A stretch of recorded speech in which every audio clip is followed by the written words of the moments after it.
Welcome, Bullet Point Nation, to episode 63. My name is Michael Loftus. On the other screen is a young man goes by the name of Judd Dunning. I like young man. Continue to use that. Thank you. America's favorite heartthrob. We got a very special bullet point for you tonight. It's the triumphant return of the single shot. Judd, what will we discuss on this evening's single shot? Thank you very much, producer.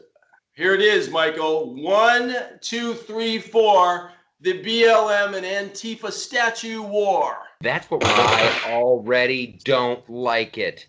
I think that's probably my favorite title. 1, 2, 3, 4.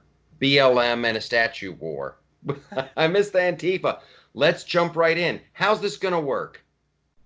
Okay, we're going to jump in. We're going to deconstruct this throughout.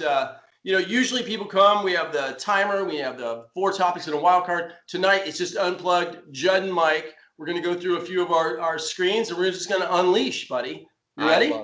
I love it. A shotgun blast of truth, knowledge, and comedy. Not a shotgun, but I'll take it. It was exactly handgun. Enjoy them while they're still legal. All right, so Michael, let's start. We'll set each other up and we'll just talk this. I have to say, the last week during the show, there is so much deconstruction of statues that the information is overwhelming. So Michael and I are going to do our very best. And the first thing that you have to know, Bullet Point Nation, is this. So far, while you've been watching the emotional rampage and the deconstruction and the fake news, 60 historical statues have been taken down. 20 are already slated to be removed, like in the next week or two, and 50 more have been requested to be removed. Today, Stonewall Jackson, Confederates in Virginia, through Mayor LeVar Stoney is coming down. All the Confederate statues are going down. We're just gonna, I hate to use the word, we're gonna whitewash history or the opposite. We're gonna take everything down to this period where millions of Americans, or about 1 million plus Americans, died fighting for the removal of slavery. Yeah, it's a lot of this statue. The reason there's these statues around, the reason they were put up in the first place, is because the Civil War was so brutal. And there was such hatred, and the North had dehumanized the people on the South. If you were fighting for the South, you were the worst of the worst. You were a human demon, and Lincoln was wise enough to know, and his people that he was wise enough to know, you cannot dehumanize someone, or it'll just, the violence will keep escalating. So part of the reconciliation was like, listen, we know you guys, you fought a war, you put your hearts in it. Here's a statue. There were some brave people who did something. So this is part of keeping us unified as a nation. And when you do, you take these things down, you are eliminating a reminder of that history. And to me,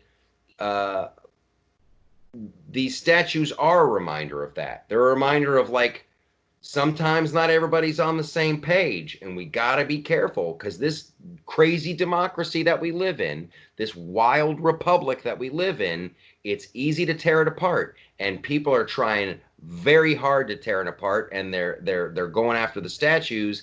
And isn't it odd that they're going after the statues the same time they're going after the police? So who can protect them?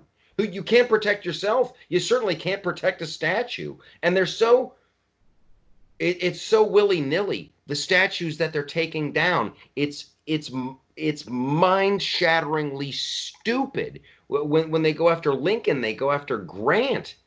Show them. Let's see the slide of the map of here's all the statues they want to be gone. Look at that. Yeah, if you can see, so the gray are coming down, the red are down, and the orange are coming down. That is the removal of history en masse from the United States of America. This is not, we're not tearing down the bust of Saddam Hussein at the end of tyranny and despotism. No, we're tearing down, we're whitewashing, we're removing history from the United States of America. Look, I'll tell you, when you and I, if we ever get censored for being conservatives, right, that's a form of Nazi book burning. Really is. It is shutting down information. Removing statues, a form of Nazi book burning. I'm going to use it because that's how heavy this is getting. Yeah. Cancel culture, removing shows, burn the books. There's only one way. Follow the Fuhrer. I mean, seriously, that's what you have to do. You have to clear out the consciousness of our society. There's so many great Black people, Elders, Sewell, Shelby Steele, have come forward. And they're like, hey, man, put a plaque on this, a BLM plaque. And it says this period, and put another statue beside the statue. If you cleared out Europe of every realm that went through Europe, you'd be walking into an empty white shell box before they built out a new Target in it. I mean, there'd be nothing there. Yeah. And if you look at, everyone who, like, societal norms change, they change. Like, once upon a time, everybody who was anybody had slaves. I'm very sorry. I wish it wasn't so, but that was just how it was. So if you're going to judge these people from the past by today's, then you go, oh, you know what? We got to take down that statue of Beethoven because he drank too much. And I think he used a bad word one time in church. You can find a reason to judge someone by today's standards and take down, then you're left with nothing. You're just left with nothing. This is horrible. It's horrifying. And they are coming after real American heroes now. Like they've gone after Grant. They've gone after flippin' Ulysses S. Grant. And you're like, listen, you frickin' booger-eating morons. I know you have cell phones because you're recording this horse shit. At least take the time to Google the statue before you tear it down. Because you're going to be shocked. You're going to be shocked when you find out what Grant did. It is, right? It's kind of funny. You're like, whoa, whoa, whoa. Somebody Google Grant. Holy shit. Put it back. All right? It's just about destruction. It's just about destruction. This is the people from Black Lives Matter are trained Marxist, and that's what this is. They are. The excuse is, oh, this is a tribute to someone who is an enemy of the people. Oh, so tear it down, and like the list goes on and on. It's Ulysses S. Grant. Who else do we have? I know they've attacked a George Washington statue. Flippin' Francis Scott Key. What did that guy ever do except give us a song that's hard to sing? Wait, if I'm gonna blow the roll that you're on with these, but I want to go back and just on one thing and say, here, why is it not happening? Why is it happening? It's spineless leadership. Actually, we represent people through a representative republic to hold the line. We pay those people, so we have a say, but we really don't have a say. So we've turned it over to mob rule, right? And the reason they said they're taking down the statues is this: failing to remove the statues now poses a severe, immediate, and growing threat to the public safety. Noted hundreds of demonstrators have held protests for 33 days. So wait a minute. We're talking about timeless history for 242 years. And what we have is weak leaders scared to lead on law and order who are deconstructing things that have been in place for hundreds of years. I'm sorry. Some of these people's lives are kind of parallel to the value of statues in history. I'm not diminishing life, but I'm also holding my hand in history and say, hey, Republicans, Democrats, stop these state and local, and they can come in and do this. Like a governor can stop a mayor, can stop a city. And unfortunately, the legislature, Trump can only stop them so much with his federal land mandate. But it's bullying and it's illegal, and we've given up to mob rule, and it's bad politics, man. Now, I'm going to go through the role of our statues, Michael, but I think we have to talk about the hot topic, which is, so where has this flown today? Where has this flown today? Well, there is a despotic terrorist who has his eyes on the American way of life. And that, my friend, is Jesus, right? I mean, come on. So this guy, Sean King, is out there now. Whoa, European Jesus. Wait a minute, dude. Jesus was Palestinian, later Israel. He's actually a pretty dark-skinned, cool-looking Jew, kind of a Jason Schwartzman type with the darker. I mean, they've got pictures of him. And he's trying to hijack the current crisis for his own agenda, Here's how incredibly racist Sean King, is it? Sean King, yeah. Sean, here's how incredibly racist Sean King is. Because Sean King is a black man. Right. Sean King is a person of color. Now let's look at his skin tone. So he's so racist. He's so racist. He says everybody from the Middle East was dark skinned and looked the same. There is a very good chance that is exactly how Christ looked. Because look at your own skin, Sean. Every once in a while, you come out a little bit lighter than everybody. It's a gross, racist statement to even conceptualize. Everyone from the Middle East has the same skin tone and the same hair and the same everything. Look in the mirror, you albino freakazoid. We come in all shapes, colors, and sizes. And if Sean King's black, Jesus was white. You know what? Obviously, if he probably looks at his 23andMe, right? I mean, my wife is half Mexican. She is whiter than a French, queen. Yeah. I mean, and I have other people. The way we study DNA now, seriously, this is serious. The way it jumps around generation, and dilution, you can think that you are this, and this, but actually, your DNA kind of hops around in different Yeah. like you said, there are white-eyed, blue-eyed people and white skin, blue-eyed people all over the world, or Yeah. black or darker people. That's a great point, Michael. It's a great point. And you know what? Jesus, I can feel him here in the room. He's like, yeah, Mike, that was great. He's like, thank you for getting so mad at Sean King.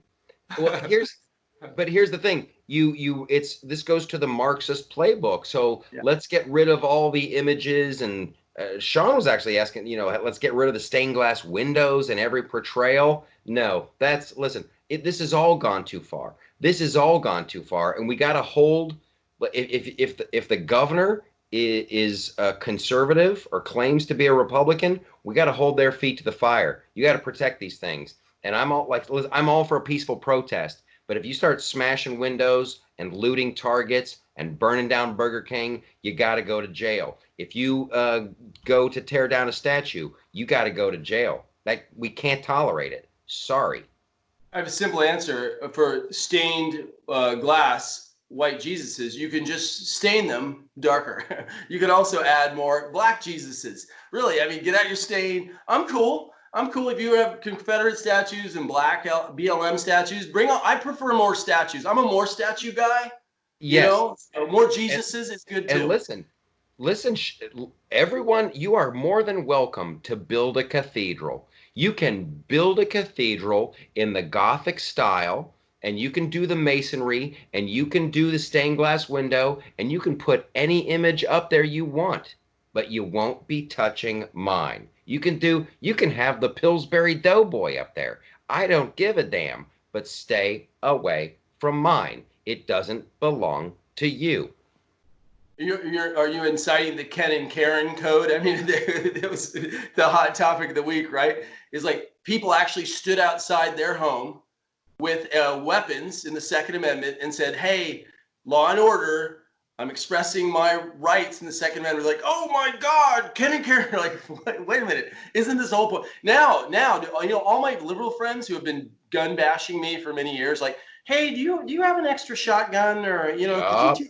I'm not kidding though. I have a lot of weaponry, like 3 generations. I have gotten like 7 phone calls. If you could just show me. I know I wasn't pre-gun before. So now here we are. There's the First Amendment is being attacked. Expression, art, history. It's the First Amendment and now the Second Amendment is a national crisis, which is why at least Trump, which we'll get onto this pivoting forward, is he did come out with a reification of the protection of monuments, memorials, statues, and combating criminal violence, which is, he reiterated. You have to read what he wrote, actually, but it's 10 years in prison if you do more than $100 of damage, which could be just a spray painting, and a fine up to $250,000. But that law has been there since 1964. Isn't it interesting that it's big news that we're like, hey, oh, by the way, there's a law. Oh, just like illegal immigration, this law exists, and people are attacking him because it had already been out.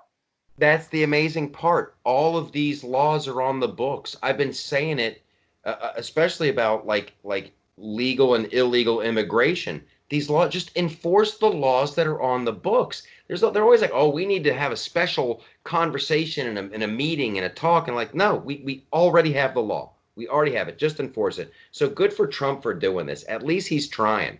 He's dragging the rest of the feckless GOP along, kicking and screaming, and then you got sleepy Joe Biden hanging out in his basement waiting for the Democrats. What should I say? What do you want me to say? Okay, I'll try to remember that. I'll try. Okay, I gotta go. We're on the Skype call. They're listening. What did Do you, Biden say? you ever feel sorry, if your grandfather was a great man and you see him in those last years, all my grandparents have passed, you're like, oh, it can't be easy, Pops. It can't be to be that weak and frail and losing your stuff. I swear to God, if you watch his speech on the Hill, I'm like, oh, Grandpa. I mean, I feel the frailty of his cognition and clarity, and I just can't believe no one's like, we better find another candidate immediately, or we'll see what's going to happen. It befuddles me because his deterioration. So Joe said, he goes, well, I'm sure there's a board at Princeton and has a number of trustees on it that could make a specific decision about, I think, Woodrow Wilson within them internally. I'm like, what are you saying? In other words, I'm not taking a stand because I'm running for election. Yeah. Now suddenly he's an individual liberty guy. Suddenly he's an individual liberty guy, and we're gonna just pass through this, but there's been so many fallen statues that I have to say, we can't even cover it on the show. This would be an hour-long show. Old Abe in Wisconsin was torn down. President Abraham Lincoln, the forward statue on the head of a boat, a symbol of hope and overcoming, was destroyed there. Let's see which other ones. The standoff at Abraham Lincoln's Emancipation statue, which actually got Trump to action, but the GOP hasn't come forward. Later got spray painted on, right? George Washington. I'm going to roll through these. Yeah. George Washington, a genocidal colonialist, was torn down in Portland, Georgia. A genocidal colonialist. Yeah. I mean, where's the cherry tree? Whatever happened to the cherry tree? Which is not true. Yeah. But those are easier, gentler times. Big Floyd was sprayed on him in BLM because, of course, for the father of our country, it's important to say Big Floyd. I'll explain it in another episode. Ulysses Grant, right, who fought against the KKK, was an advocate of the 15th Amendment, which makes no sense to all. As you said, Francis Scott Key, who created the national anthem. Yeah. I don't know if it says ABCAB on there. I don't know what that means. I think that was a great Genesis song. Mike, I'm telling you, there are so many examples that we put together for tonight's show. And I just wanted to remind people, you do have a right in the First Amendment to a peaceful public assembly. Yeah. The assembly, though, is not absolute. It has to be within the framing, the time and place of local regulations. And it has to be peaceable. And it goes on and on and on to, I think Christian Hegg was one of the big abolitionists where they threw him in a lake where nobody read history. And there we go. So that's my quick peruse. More thoughts, Michael Loftus. I'll wrap it up with this because you get to see the great hypocrisy of it all. Because it is just about tearing down monuments and tearing down these things from history. It has nothing to do with slavery. And ironically, it was Biden who was like, I'm sure there's a panel at Princeton and blah, blah, blah. Never forget, ladies and gentlemen, never forget that the Ivy League colleges are so intertwined with slavery and used so much slave money.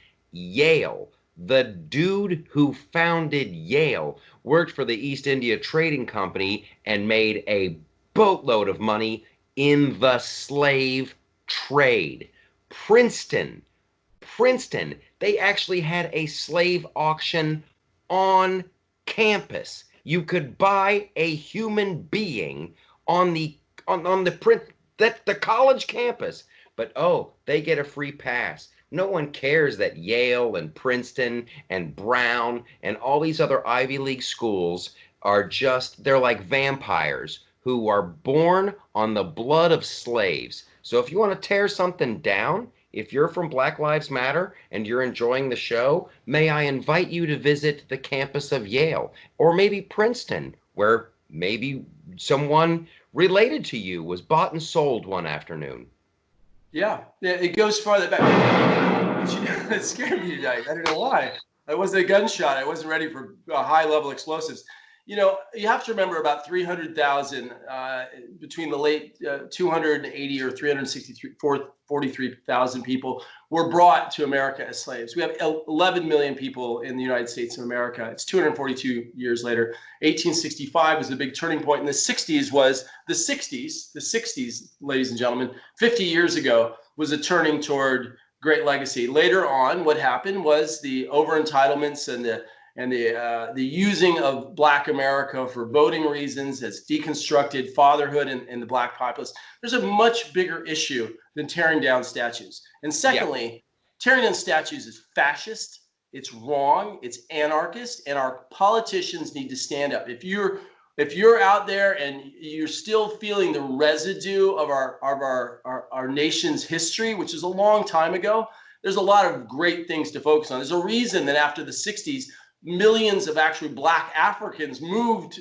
to America. I think we have some of the gratitude is the answer. We still have the best justice system, the best military, the best economy, the most free nation in the world. That's the panacea before you tear down that next statue. And it has to stop, man, because our children are going to lose this. You nailed it. History is being hijacked and washed away.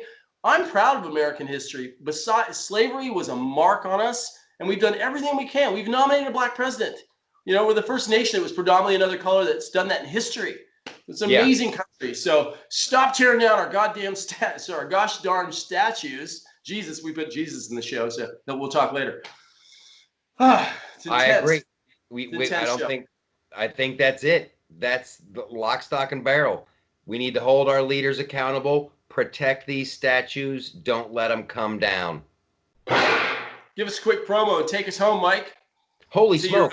You guys have to go to theloftusparty.com. You have to go there every day. There's so much goodness and wonderfulness there that you need to visit it. And also, you should probably order Judd's book. Woohoo! That's right. We are. Thank you. We are 2 to 3 weeks from our Amazon pre-sale. We're hitting the market August, September. We're going to start doing some press to talk about it. This is the time I'm just so happy that we get to release a rational discussion that could get to 250, 500 million people out there before the election. And, do us a favor and let other people know, and we'll keep showing up for our show. Absolutely. So thanks for watching. Click like, click subscribe. Make sure you leave a comment, you guys. We want to hear from you. So for Bullet Points Nation, for the Singleshot, I'm Michael Loftus. And I'm Judd Dunning. You're all beautiful. Now go put your pants on.